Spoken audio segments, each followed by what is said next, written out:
New Life Tondo!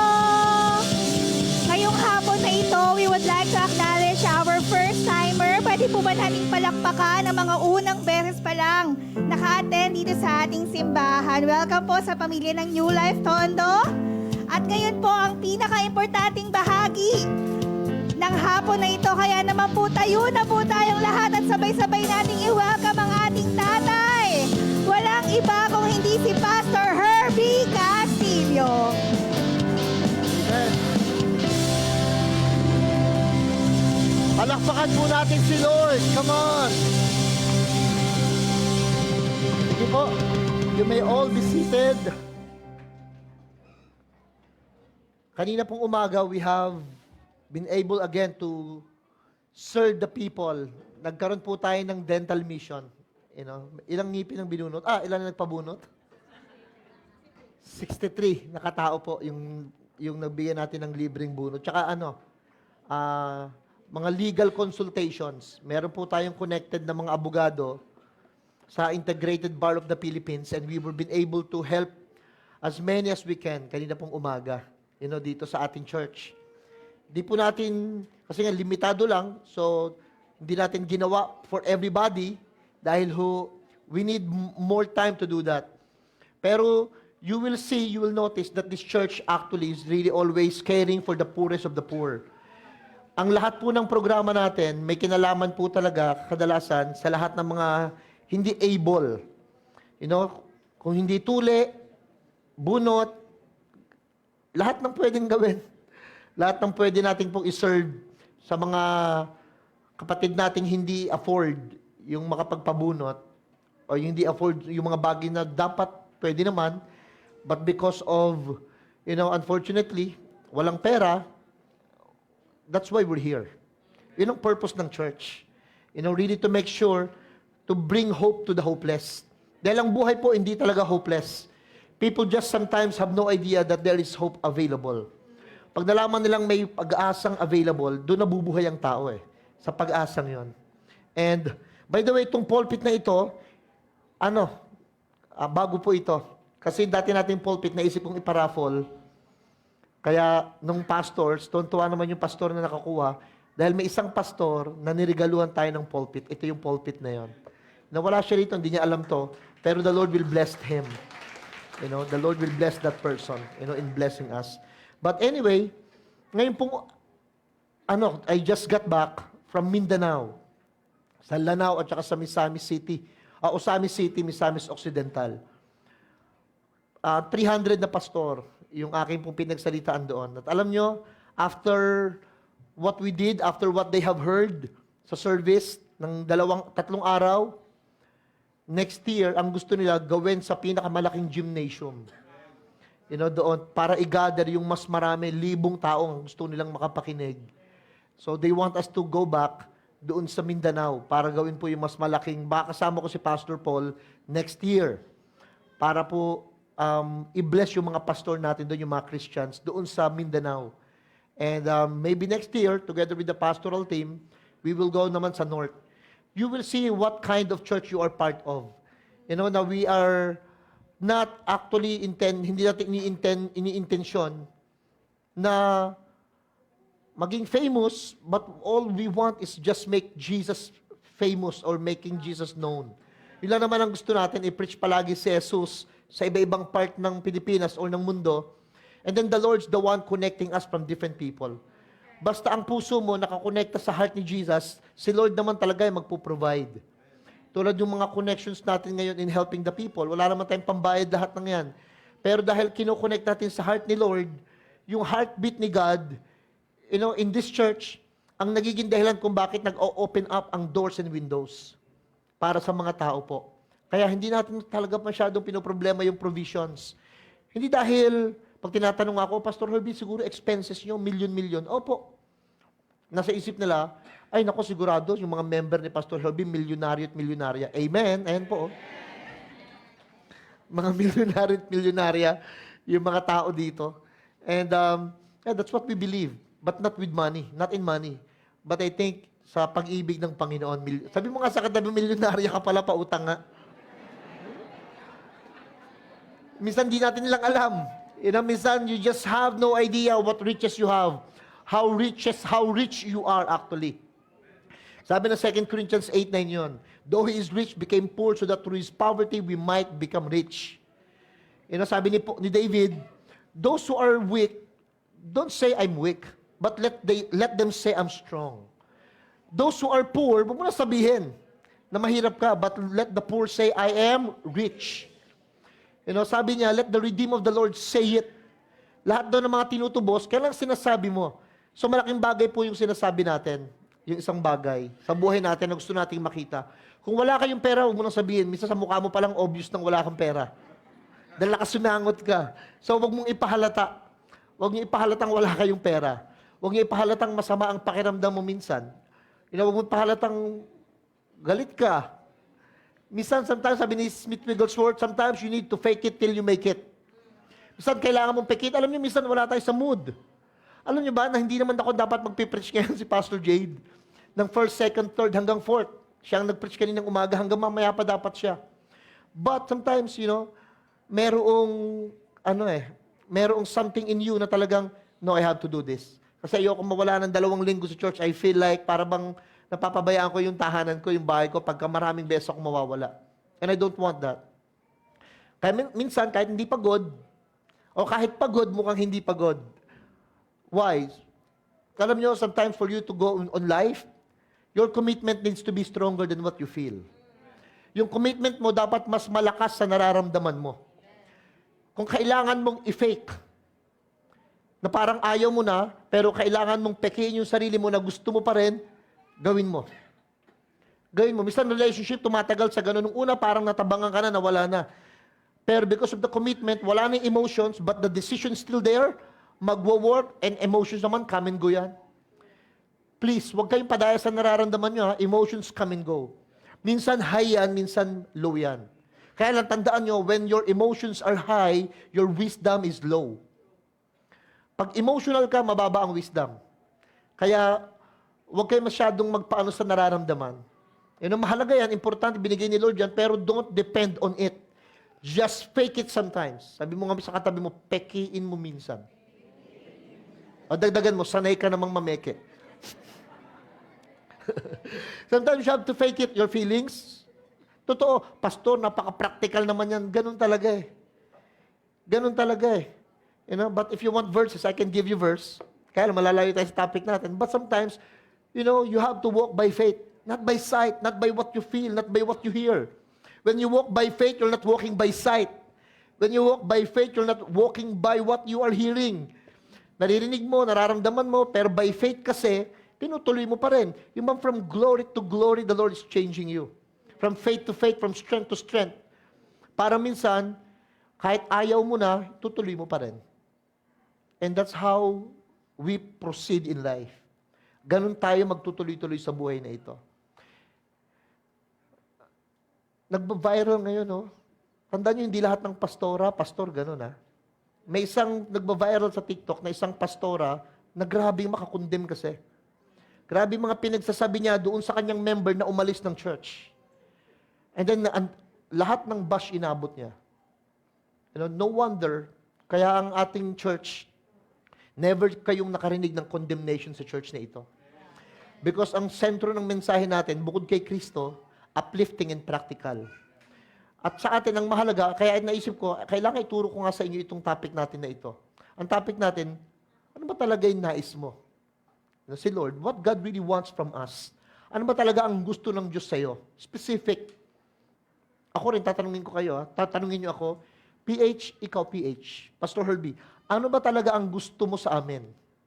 Natural, may gusto ko makita sa inyo, pero what is really that? What is really, yung ako pangarap ko mismo, ano talaga yung gusto kong makita sa inyo? I-reveal ko sa inyo sa mensaheng ito. At si God then, the Lord will want to reveal today, ano talaga ang gusto ng Diyos sa iyo, sa atin. Para walang gamitan. Sometimes people are minsan alam nyo, we need to love people, not use them. Ibang ginagawa, alam nyo, ginagamit yung tao. They are using people, tapos loving money. Alam nyo gawin natin, use money, love people. Sabihin nyo nga, use money, love people. Gamitin yung pera, mahalin yung tao, iba binagbabaligtad. Using people, loving money. Nagbabaligtad tuloy. So dapat, alam nyo, minamahal natin ang tao. Si Lord, what God really wants from us. Yung ibang tao, ang nais lang sa inyo, alam mo, sabi mo sa katawan mo, katawan ko lang ang nais mo. Yung iba, pera lang ang nais. Katawan lang ang nais. Si God, anong nais sa'yo? Anong nais ni Lord sa atin? May sinulat si Bronnie Ware na top 5 regrets of a dying man. 5 bagay na grabing pinagsisisihan ng mga tao pag malapit ng mamatay. Yung mga nasa ospital. Number 1, I wish I had the courage to live a life true to myself, not the life expected of others from me. Sana hindi ako naging peke. Sana kung ano ako, ganun dapat ako naging totoo sa mga tao. Kaya nung mamamatay na sila, nag-interview si Bronnie Ware sa buong mundo, statistics, sabi niya, karamihang mga tao, ito sinasabi, sana naging totoo ako. Pinagsisihan niya. Pangalawa daw, I wish I hadn't worked so hard. Sana hindi ko inubos yung oras ko sa puro trabaho. Walang day off, puro upline, sideline, puro downline. Lahat na yata ng pwedeng i-connect para kumita ng pera, inubos yung buhay sa pagtatrabaho. At yung mga taong mamamatay na, yung sinabi, I wish hindi ko inubos yung pera, yung buhay ko sa trabaho. Pangatlo, I wish I had the courage to express my feelings. Sana nasabi ko sa kanyang, I love you, I miss you, I like you. Sana nasabi ko sa kanyang, thank you. Sana nasabi ko sa kanya, bago man lang siya mamatay. Nasabi kong mahalaga siya sa akin. Maraming tao, alam nyo, pinagsisihan yan. Na nung mamamatay na hindi man lang nakadalaw sa ospital. Nung gustong dumalaw, walang oras. At nung dadalawin na, hindi na umabot. Kaya nung ini-interview yung mga dying man, I wish I had the courage to express my feelings. Ito yung pang-apat na pinagsisihan ng marami. I wish I had stayed in touch with my friends. Sana mas maraming tao pa, mas maraming kaibigan, maraming kamag-anak pa sana, naglaan ako ng oras. Nagstay sana ako sa kanila, sana. Ito yung pinakahuli. I wish that I had let myself be more happier. Be more happier. Sana mas naging masaya ako. Sana mas naging masaya na lang ako. Sana hindi ko kinonsumi yung sarili ko. Nagkasakit tuloy ako, nag-away tuloy kami, nilayasan tuloy ako, napagod tuloy ako. Sana naging mas masaya na lang ako. Maraming tao pinagsisihan yan.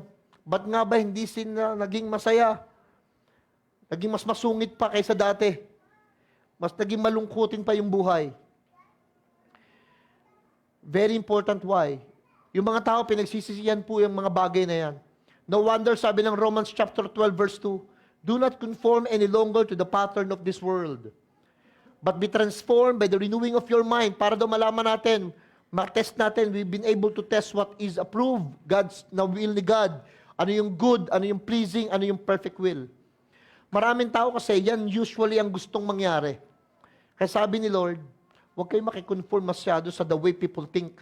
Kasi maraming tao, alam niyo, sa inuubos ang oras, trabaho, sa pleasure, inuubos ang oras sa napakaraming bagay na kung ano-ano, which they never thought na walang ibang pinaka-importante sa buhay, una malaman mo kung ano yung gusto ng Diyos at ng tao sa'yo. Ikaw, ano yung gusto mo? Importante yun, ha? Ano yung gusto din natin? Alam dapat natin yan.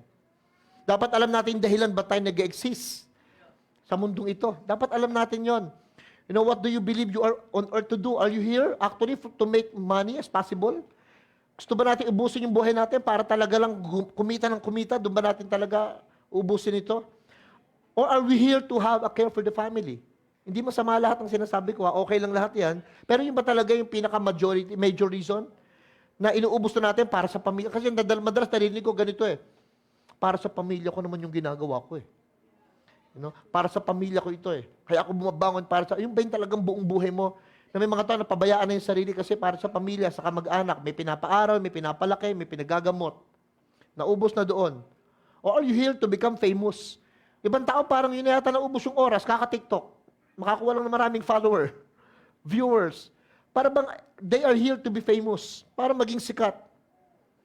Pero again, walang masama sa lahat ng ginagawa natin yan. Pero hindi yun ang major reason.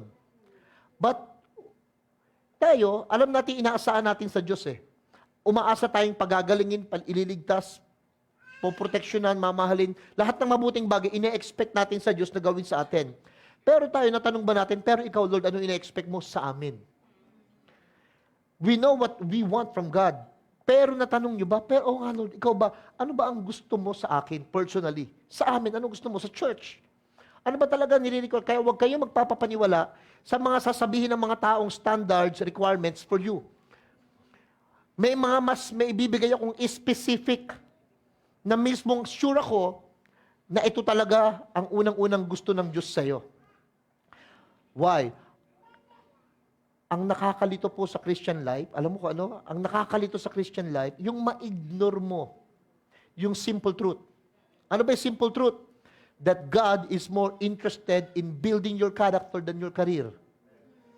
Alam niyo ba, mas importante kay Lord yung character mo kaysa sa career mo? No wonder, may mga tao, pag nagdasal, humingi sila ng specific word kay Lord. O ngayon pa lang, ibubulgar ko na po sa inyo. Hindi kayo makakapakinig ng salita kay God na sasabihin sa iyo itong kurso ang kunin mo. Wala kayong word na maririnig kay God para sabihin sa iyo huwag kang mag-abroad.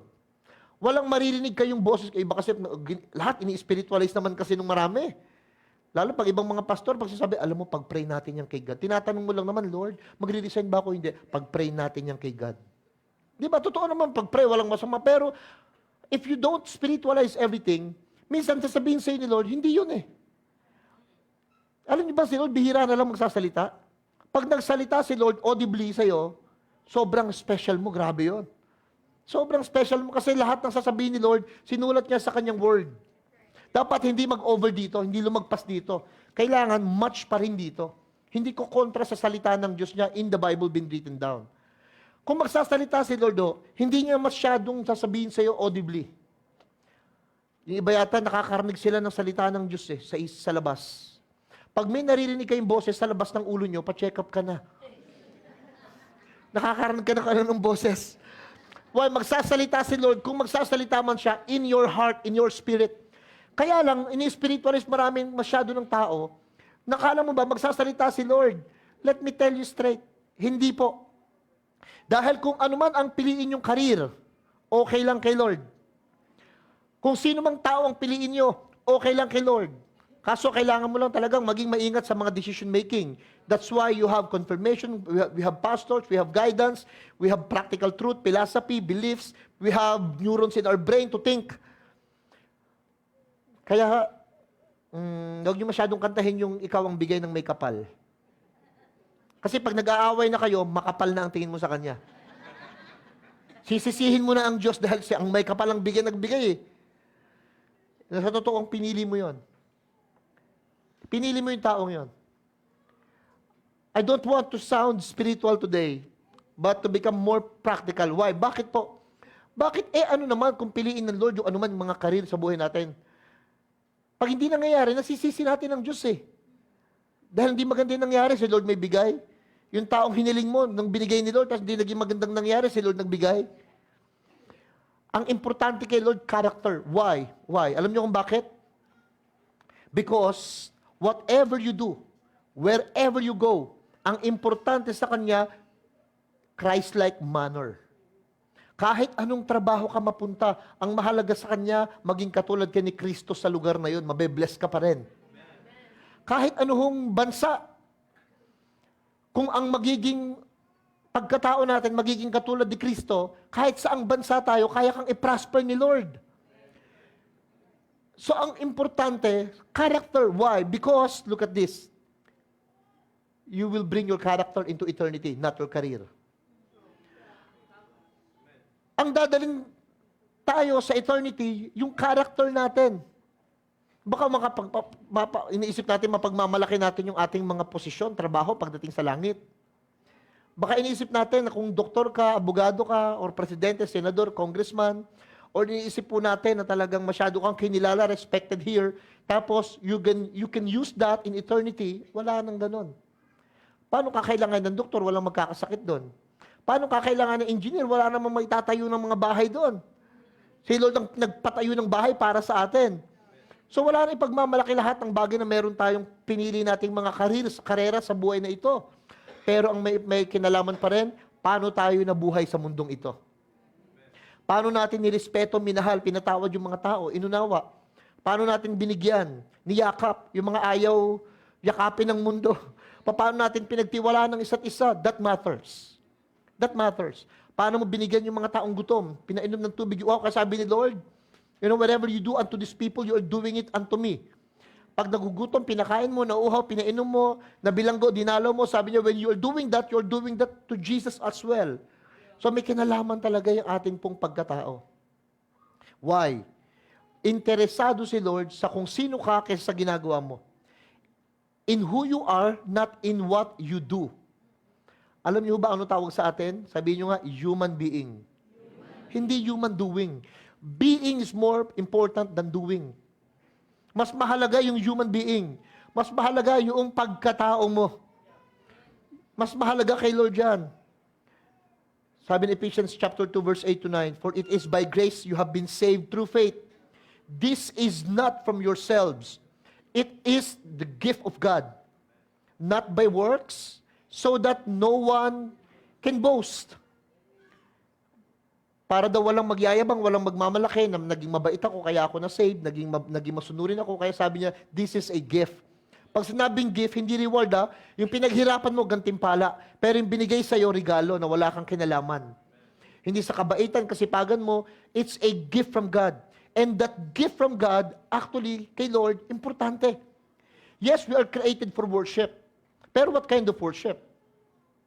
Dati akala ko the reason why God created us for worship.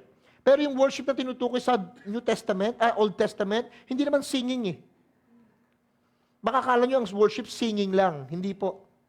Yung giving mo, yung mga pag-offer ng pagbibigay ng mga tupa-tupa, worship yon. Worship ka, wag na sabihin natin ang worship, singing lang.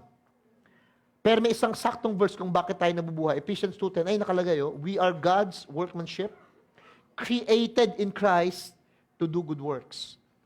Ang isang major reason po bakit tayo nabubuhay, para gumawa ng mabuti. Pastor, akala ko, na-save tayo hindi sa paggawa ng mabuti. Siyang tunay. Tama naman. Na-save ka hindi sa paggawa ng mabuti, pero dahil na-save ka na, gumawa ka na ng mabuti. Tama? Hindi tayo gumagawa ng mabuti para pumaligtas. Pero dahil niligtas tayo ng Panginoon, then God is expecting us to be a good boy and a good girl. Sabi mo sa katabi, umaasa akong babait ka. Kailangan asahan mo pa rin yan. Asahan mo sa tao kasi that's what God is expecting from us, to do good works. Sabay-sabay tayo, sabihin nyo nga po, hindi na tayo magpapaloko. You know what God wants from us? Marami ang gusto mag-grow sila saan? Mag-grow in finances, hindi yun masama. Mag-grow sa kanilang career, hindi yun masama. Mag-grow sa kanilang health, hindi yun masama. Pero alam nyo, ang ina-expect ni Lord, kung saan unang-una tayo mag-grow, alam nyo kung saan, basahin ko sa inyo. Ephesians chapter 4, verse 14 to 16. Then, we will no longer be immature like children. We won't be tossed and blown about by every wind of new teaching. Ang dami kasing mga new teachings, no? But we will not be influenced when people try to trick us with lies so clever that they sound like truth. Alam nyo, marami pong nagpipreach. Grabe, kala mo, ang galing talaga. It sounds like truth. Pero sabi niya, don't be tricked by them. Huwag na kayong madaya ng mga things that will sound like truth. Then, sabi niya, instead, we will speak the truth. Kung talagang totoo yung sinasabi, halimbawa, nagpipreach, nagtiteach, tapos it sounds like truth. Alam nyo kung anong, ang indications na truth yung sinasabi? Kapag ka nanggagaling sa love. Pag nagbubunga ng maibigin ka lalo, at nagiging maibigin siya, truth yon. Pero pag nagbubunga ng sama ng loob, hindi yung truth. Pag nagbubunga ng kabigatan, hindi yung truth. Pero di ba, Pastor, the truth hurts? Naghahanap pa rin ako ng verse. Ano bang verse sa Bible yung truth hurts? Meron, truth shall set you free. Meron. Pero pagka meron pa, love hurts. Meron, may verse pa, love hurts. Tsaka kanta, love hurts. Meron, kanta, love hurts. Let me tell you straight. Speak the truth in love. Pag nagpipreach tayo, it need to comes from love. Pag nag-speak tayo ng katotohanan, dapat nanggagaling sa love. Ito yung matinding growth na ina-expect ni Lord. Growing in every way more and more like Christ. So, ang growth na ina-expect sa atin ng Diyos, maging katulad ka ni Kristo.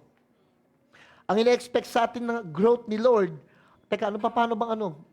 Si Resty nga, dati mukha ng Kristo, pero nagpagupit uli eh. Paano ba maging katulad ni Kristo? Sa buhok? Sa itsura? Sa pako? Yung iba, naging katulad nga ni Kristo, nagpapako. Hindi yung ganon. To be more like Christ, tignan mo yung attitude ni Christ sa mga prostitute nung time na yon. Tignan mo yung attitude ni Christ doon sa tax collector. Yung attitude ni Christ sa mga tao na talagang mga sugatan, nagkakasala, nagkakamali. Alam mo yung attitude ni Christ? Sobrang compassionate, merciful. Sobrang compassionate and merciful. You know what God wants from us today? Yung mas maging mabait ka. Maging mas maawain ka. Maging mas better version ka of yourself in doing good things. Kung dating kuripot ka, o dating makunat ka, ngayon kuripot na lang, this time, nagiging giver ka na. Yung unti-unti ka nang nagmamatured, unang-una, sa character. Sa character. At ngayon, ang focus ko po sa church, talagang hindi pabaitin ng tao. Kundi ipakilala si Kristo na ganito siya, ganito katuloy. Because Christ is like this, so are you. So are you. Why? He's the head of the church, so dapat ang church, kung maiintindihan na si Jesus ang head, dapat tayong katawan, nagiging mas katulad ni Kristo. Mapagpatawad, maunawain. Kaya ako I'm expecting, the more that you attend the church, the more your character will be better. Unti-unti. Dati kang loko-loko, ngayon loko na lang. Next time mawawala yung loko, lo na lang. Next time, wala na, okay ka na. Hindi ka magiging perfect, pero at least, mas better kaysa kahapon. Sabi mo sa katabi mo, magiging better ako. Yung iba, Bisaya, magiging bitter ako. Hindi bitter, better. Magiging better tayo. Why? Hindi kasi pwedeng hindi. Magiging peki ang lahat eh. Magiging palabas lang ang lahat, magiging tradition and religion lang din ang lahat eh. Nasabi ni Jesus, you are just like a whitewashed tomb. Ang ganda ng labas, mapuputi, pero nabubulok ang loob. Ayaw ni Lord ng ganon. Yung parang mga nicho, ang ganda ng labas. Palitada, ang kikinis, pero yung loob. Ayaw ni Lord ng ganon. What God wants, in and out, the same. In and out, the same.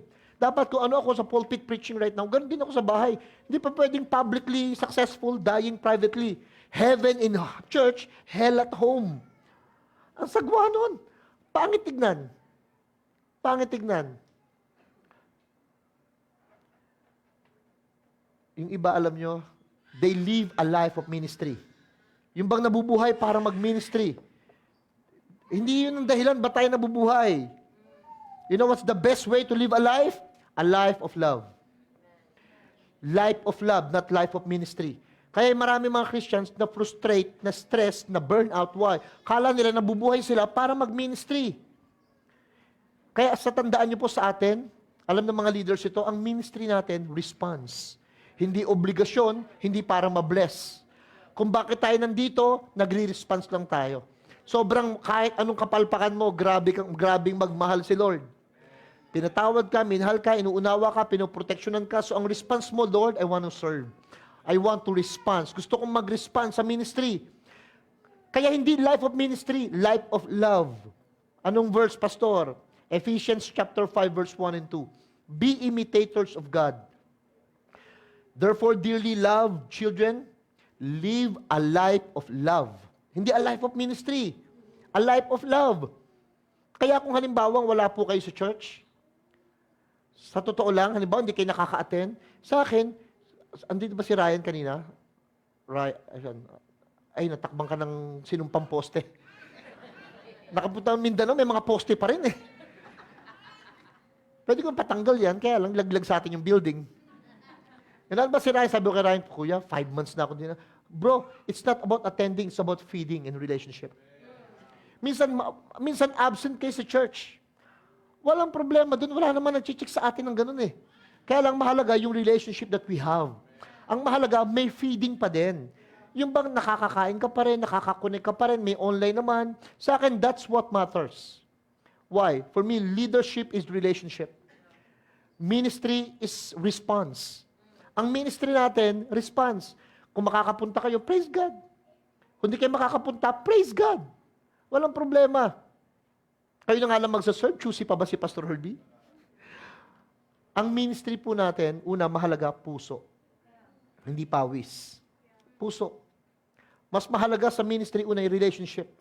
Minsan di tayo makaka-attend, pero please, wag na wag niyong i-disconnect yung sarili niyo sa isa't isa. Ito actually, ang atake ng enemy sa ating mga isip. Alam niyo kung ano? Yung pag hindi ka na nakaka-attend, may thoughts in your mind na para bang backslider ka na. That's a lie from the enemy. May mga thoughts in mind, minsan, pag di tayo nakakapag-ministry, hindi na tayo wala tayong ginagawa. Kaya alam niyo, gusto ko si Gerald, tsaka si Gamay. Si Gerald, for many years, kung kailan lang may papagawa, doon lang mag-ano. Pero you know what? I never felt kay Gerald, yung para bang ang layo niya eh. Whenever, pagdadating yan, misa kahit may maraming tao, bisita, kung ano man, pupunta yan para yumakap. Pag yumakap yan, may hagod, no? Talagang ano eh. Si Gerald, yayakap lang siya. And then sabi ko, I felt connected. I felt connected. Kasi si Pastor Herbie, hindi kailangan yung attendance. Ang kailangan ni Pastor Herbie, puso. Yung heart is here. Yung heart for each other, nandun. Nandun kasi, paano, pag talagang minsan ang ministry is not based on, on what you can do, but actually it's based on priority. Minsan, kung ano yung priority mo, yun ang ministry mo. Kung minsan, between work and ministry, mas importante yung work. Please, huwag kayo magpadaya na ministry dapat kaya sa trabaho. Hindi po.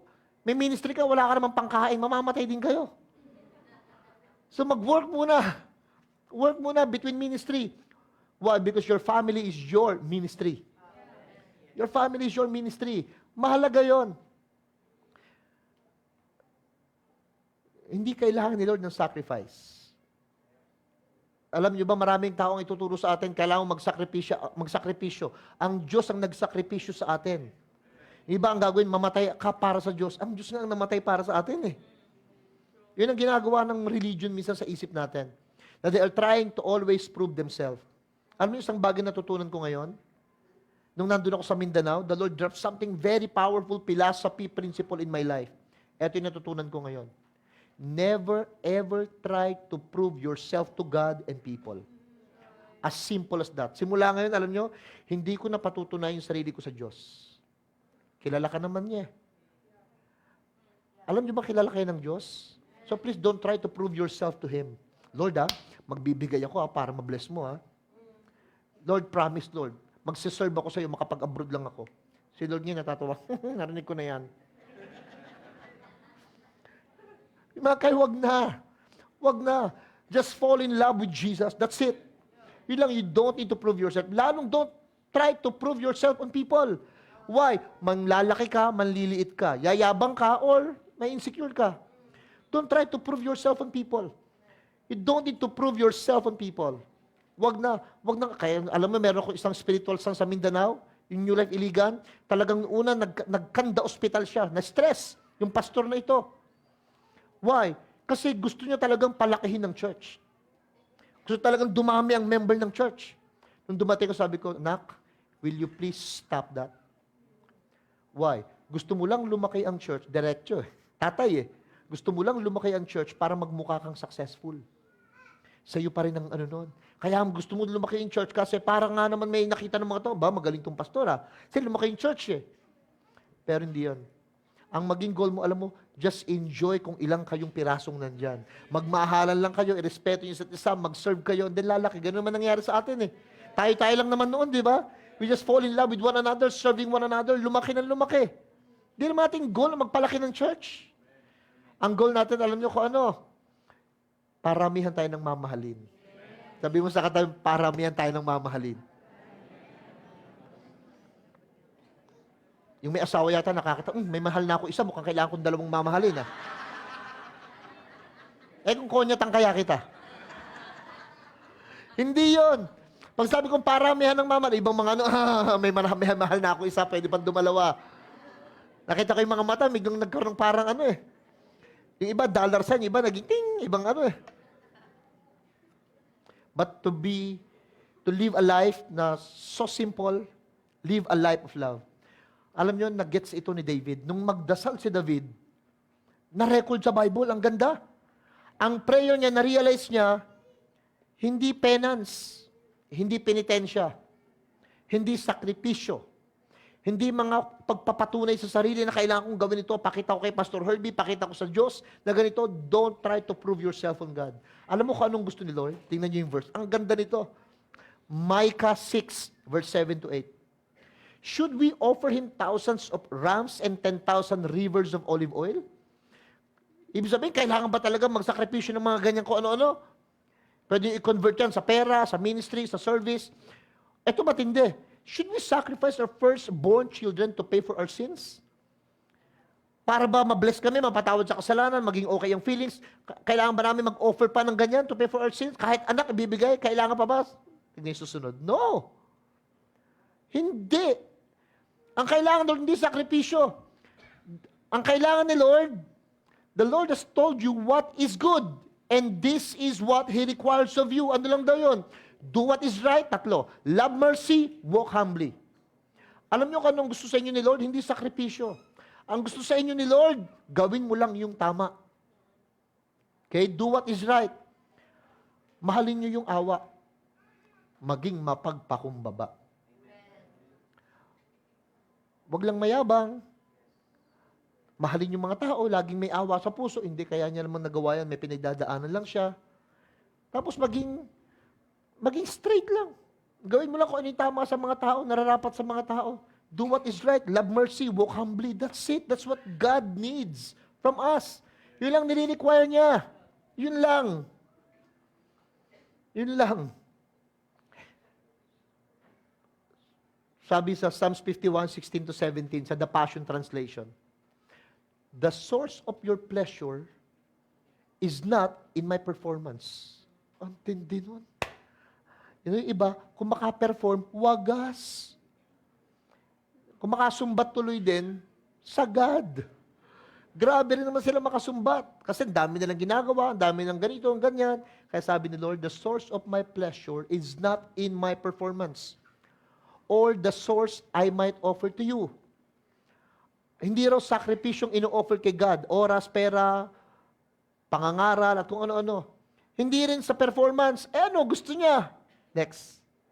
The fountain of your pleasure is found saan? In the sacrifice of my shattered heart before you.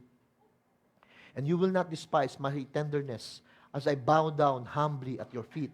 Alam niyo kung anong gusto ni Lord? Yung puso mong wasak.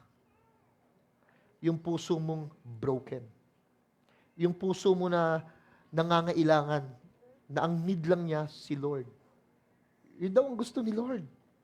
Kaya lang, sometimes, sulat ko tingnan nyo, tapos i-ending ko kung anong kailangan sa'yo ni Lord ngayon.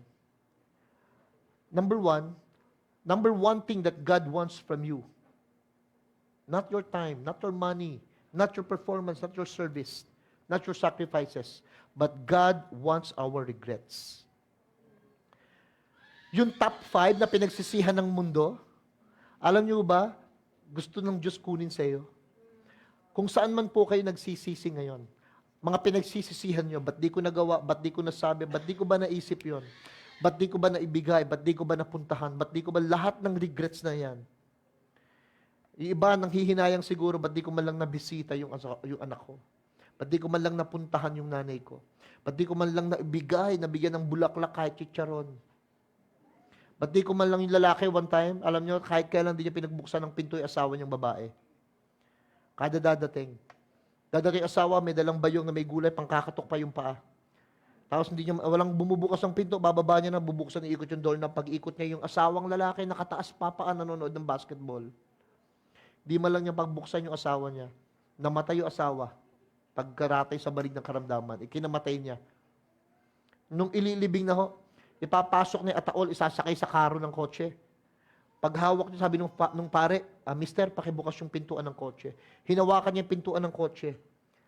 For the first time and for the last time, doon niya naisip, doon pa lang niya pinagbuksan ng pinto yung asawa niya. Pag uwi niya ng bahay, lifetime of regrets. Ba't di ko ba nagawang paglingkuran yung asawa ko? Ba't di ko ba nagawang pagluto man lang siya kahit ng Lucky Me? Ba't di ko man lang nagawaan man siya yung mapuri man lang? You know what? Kung may mga tao sa inyo, tapos dadating sa isip niyo yung mga ganung regrets, God wants that regrets. Bibigyan kayo ng chance ni Lord kung paano makabawi sa ibang paraan. Bibigyan kayo ng chance ng pagkakataon ni Lord para makamake up doon sa mga regrets na yan. Don't worry. Because God wants that regrets from you. Anong pangalawang gusto ng Diyos sa'yo? God wants our burdens. Kung ano man po yung kinabibigatan ng loob ninyo ngayon, saan mabigat ang loob nyo? Sa trabaho, sa kalusugan, sa pera, sa kapitbahay, nagpapabigat ng kalooban mo ngayon, yung mga inaalala mo paano anong mangyayari dito, ang bigat ng nararamdaman ko ngayon, you know what? God wants your burden. Sabi ng Matthew 11:28-30, are you weary? Carrying a heavy burden? Sabi ni Lord, come to me. I like that. I want that. Ano gagawin ni Lord? Sisisihin ka ba? I will refresh your life, for I am your oasis. Alam niyo, oasis, sa gitna ng disyerto, may balon, bukal. Yun yung oasis. I am your oasis. Ito yung gustong-gusto ko kay Lord. Simply join your life with mine, learn my ways, and you will discover na si Lord hindi harsh. Hindi siya na-measure. Sabi niya, you will find out I'm gentle, humble, easy to please. Taliwas sa mga pinipreach ng iba na si Lord ang hirap i-please. Na si Lord, grabe, parang hirap abutin. Si Lord, easy to please, gentle. And you'll find refreshment and rest in me. Ito pa'y maganda. Tingnan niyo yung susunod na verse, sa 30. For all that I require of you will be pleasant and easy to bear. Si Lord ho, pag nagpapa-require sa atin, alam niyo, pinare-require niya, yung madali. Yung madali lang. Yung madali lang. And God is not only concerned in the big things in our life, God is also concerned into small details. Alam niyo bang concern ni Lord, pati pimples mo? Kasi sa iba, matindi yan ha, may kakilala akong kabataan, hindi lumabas ng 2 buwan. Hindi siya lumabas. Why? Because of the pimples na meron siya sa mukha niya. Talagang siya, hindi mo, kinakain siya sobra ng hiya. You know, you don't need to be shy. You know, lalo pag meron kang PCOS, lalo pag meron kang mga hormonal imbalances, talagang may ganun, tataba ka, papayat ka, magkaka-pimples ka, iba-iba talaga. Who cares? God wants that burden. Alam niyo, pati yan pwede mong sabihin kay Lord. Pati yung mga bagay na yan. Hindi mo dapat kino-close sa sarili mo. Hindi ka dapat nagmumukmuk sa kwarto. You need to be what? Be proud na God can carry that. God can take that. You know what? God wants our trust. God wants our trust. Gusto ni Lord simply is what? Magtiwala ka. Alam nyo, our world today praises independence. Ang ginagawa ng mundo ngayon, pinupuri yung independence. Ang galing nga, kaya nang mabuhay mag-isa. Kaya nang magtrabaho, kaya nang malaki na, kaya nang mag-isa. So the world praises independence, not God. Ang maturity sa mundo, independence. Ang maturity kay Lord, dependent. Alam niyo ang mas matured?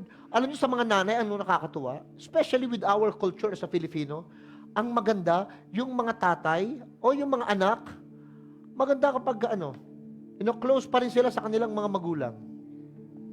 Maganda yung ganon. Why? Because for me, that's maturity. Pero pag mayabang ka na, hindi ka na lumalapit, hindi ka na wala ka ng communication, you never care, you don't care, then that's actually immaturity. Pero ang world, grabe, they praises independence. Kasi naman, mga tao sinasabi, you can do it. You can do it alone. No, dapat sinasabi natin, you can do it in Christ who strengthens you. Dapat lagi natin sinasama ang Diyos para sa pag-encourage sa mga tao. Minsan ginagawa, kaya mo yan, mag-isa, all by myself, kaya mo yan. Hindi nila alam, minsan, nakakalimutan na ang Diyos dahil sa mga bagay na yon. Kaya sabi ng Proverbs 3:5-6, Trust in the Lord completely. Do not rely on your own opinions. Ang kaibahan ng conviction sa opinion, yung mga tao may kanya-kanya tayong opinion. Kasi yun ang pinangahawakan mo. Pero yung conviction, yun yung tinatayuan natin. Yung conviction, yun yung pinapaniwalaan mo na galing sa Panginoon. That's your convictions. Pero sabi niya, do not rely on your own opinions. With all your heart, rely to Him to guide you. He will lead you in every decision you make. Verse 6, become intimate with Him in whatever you do, and He will lead you wherever you go. You know, next thing God wants from you, your cares. Saan ka nag-aalala ng sobra? Saan ka masyadong nagwo-worry? Sa pera ba? Sa anak mo? Sa asawa mo? Sa itsura mo? Sa damit? Sa pag-aaral mo? Saan ka masyadong filled ng cares? Let me tell you straight, God wants our cares. Sabi ni Lord, cast all your cares upon me. Why? Because I care for you. Ang gusto ni Lord daw, 1 Peter 5:7, pour out all your worries and stress upon Him. Leave them there, for He always tenderly cares for you. God wants our gratitude. God wants our gratitude. Alam nyo, minsan kung bakit kayo may problema ngayon, huwag nyo na itaas ng kamay nyo. Kung may problema ka man ngayon, medyo radical tong statement, God placed you there. Hindi dahil si Lord ang naglagay sa'yo sa problema. Pero God placed you there. Why? Because God wants you to be thankful. Para makita mo sa sarili mo, talagang di mo kaya, kailangan mo ang Diyos. Para makita mo sa sarili mo, talagang mahirap pag walang Diyos sa buhay. Minsan, papayagan, i-allow ni Lord for you to be there. Hindi niya nilagay ka talaga doon. Pero mga bunga ng desisyon natin, and then inallow ni Lord, okay. Why? For you to be thankful. Thank God I'm a Christian. Thank God I'm a pastor. Thank God I have a family. Why? The Lord wants your gratitude. Last, God wants our presence. Our presence. Alam nyo ang kailangan ko sa inyo? Yung puso mo. Tingin kayo kay PH. Last na po, tingin kayo sa akin. Ang gusto ng Diyos, ikaw mismo. Ikaw mismo. What God wants from us, tayo mismo. Sana sa mga mag-asawang nandito, ang pinakakailangan ng asawa mo sa'yo, ikaw mismo. Sa mga anak na nandito, kung anak kayo, alam nyo, kailangan ng mga magulang ninyo nila sa inyo, ikaw mismo. Not what you give, not what you do, but ikaw mismo. You know what God wants from all of you today? Ikaw mismo. Tayo mismo. Not what you do, not your performance, tayo mismo. That is why we can come as we are to God tonight or today. Pwede tayong lumapit sa Panginoon para sabihin, Lord, I offer myself. Tayo-tayong lahat. Hallelujah. Come on, everybody stand up. And today, why don't we offer one more time? Alam naman natin, in-offer na ni God yung sarili niya sa atin. God already been given. God already sacrifices. God already offered Himself to us. Ang gagawin natin ngayon, today, pwede ba, why don't we offer ourselves to Him? Are you ready to offer yourselves to God? Handa ho ba kayo na ialay, hindi pera, hindi ginto, hindi pangarap, hindi paglilingkod, but what we will offer tonight kay God, tayo mismo. Tayo mismo. Come on, church. Salamat sa iyo. Come on, sing this from your heart. Panginoong Jesus, Thank you, Lord. ako'y inibig mo. At inangkin, Lord, ng buong buo. Inangkin mo.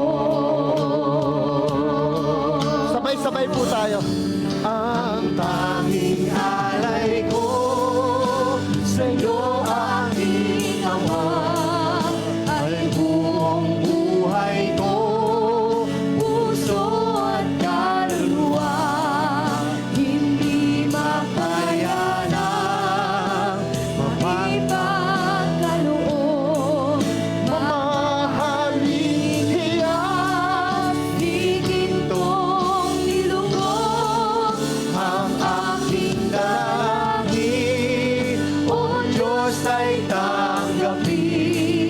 ang tanging alay ko, nawa ay gamitin. Ito lamang, Panginoon. Ito lamang, Ama, at wala nang iba pa akong hinihiling. Sabay-sabay po tayo. Di ko akalain. Di ko akalain. Thank you, Jesus. Ako ay binigyang pansin. Ang taong tulad ko,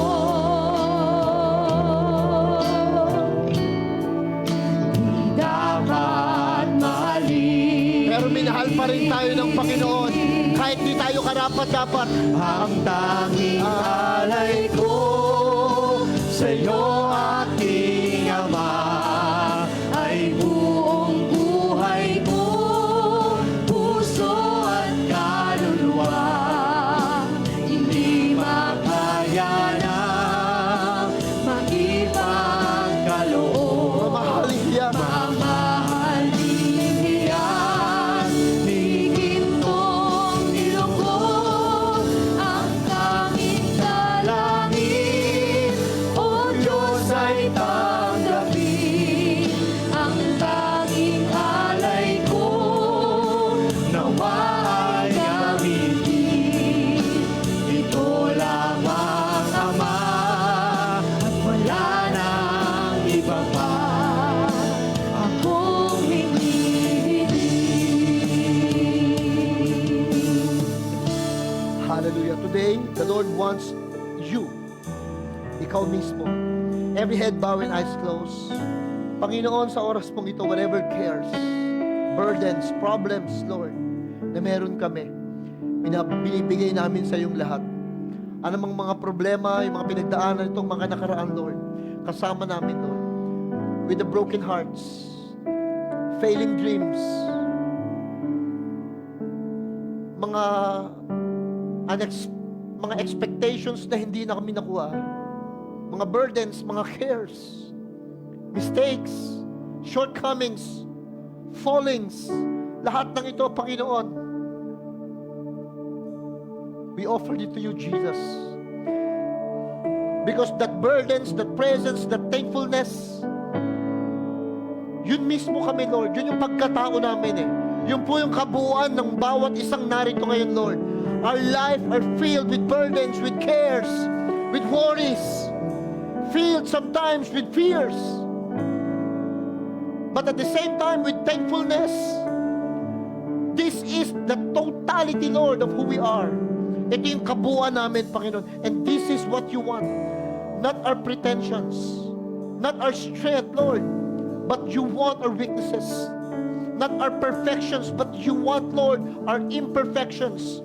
Kaya tonight or today, Lord, binibigay namin sa iyo ang buong-buo naming pagkatao, Panginoon.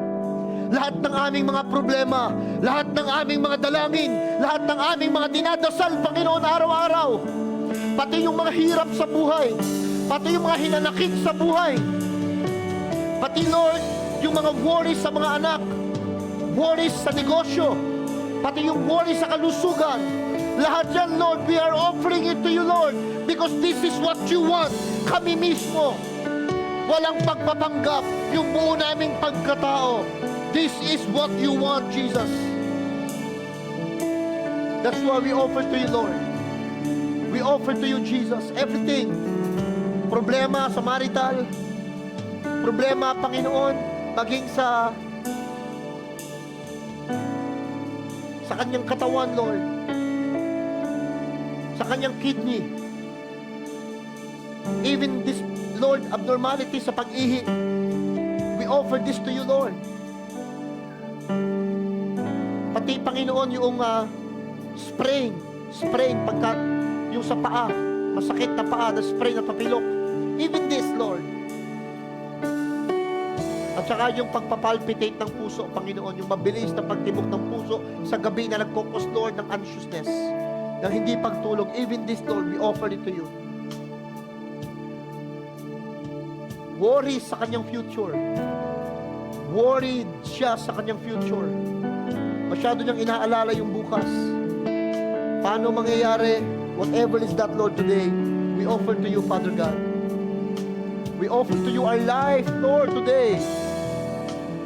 Ikaw ang unang nag-alay, nagbigay nito. Kaya tumutugon kami ngayon, Panginoon, sa iyong paanyaya to come to you boldly, to cast our cares to you, Lord.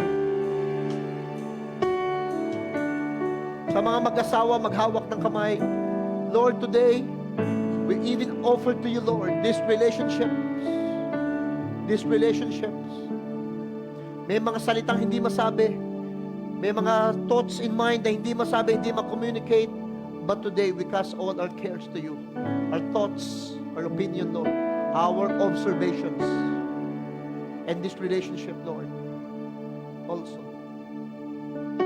To those people that are praying sa kanyang work for another source of income, come on, cast even that small details.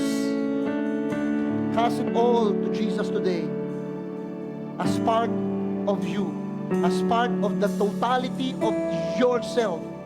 Hindi lang magaganda ang hinihiling ni Lord sa iyo ngayon. Hindi lang mga paglilingkod mo. But even yung mga pagbagsak mo. God is more interested in not in how many times you fall, but in how the Lord will raise you up. Kung paano niya kanya ibabangon, interesado si Lord. To those who have family problem today, bigay natin kay Lord pati yung family problem na yan. Hallelujah. Hallelujah. Pwede bang taas natin kamay natin just like this? Lord, we want to offer to you a gesture. Give to you our cares. Give to you our burdens. Give to you our problems. Give to you anything, Lord God, that's going through our mind itong mga past few days, past few weeks. Pinagkakatiwala namin sa iyo ang burden na ito, Lord. Come on, sing this from your heart. Ang tanging alay ko. Ang tanging alay ko sa iyo, aking Ama, ay buong buhay ko, puso at kaluluwa. Hindi makaya na maipagkaloob. Mamahalin niya, di gintong niloob ang aking dalangin. O Diyos ay tanggapin ang tanging alay ko, nawa ay gamitin. Ito lamang, Ama, wala nang iba pa akong inibig. Lord, I bless your people today. Thank you for blessing us. Thank you for loving us. Thank you for accepting us. Thank you for forgiving us. Thank you for understanding. Thank you for the love, Lord, overflowing in this room. We want to honor you. We want to give you praise and all the glory. This we pray in Jesus' name. Everybody say,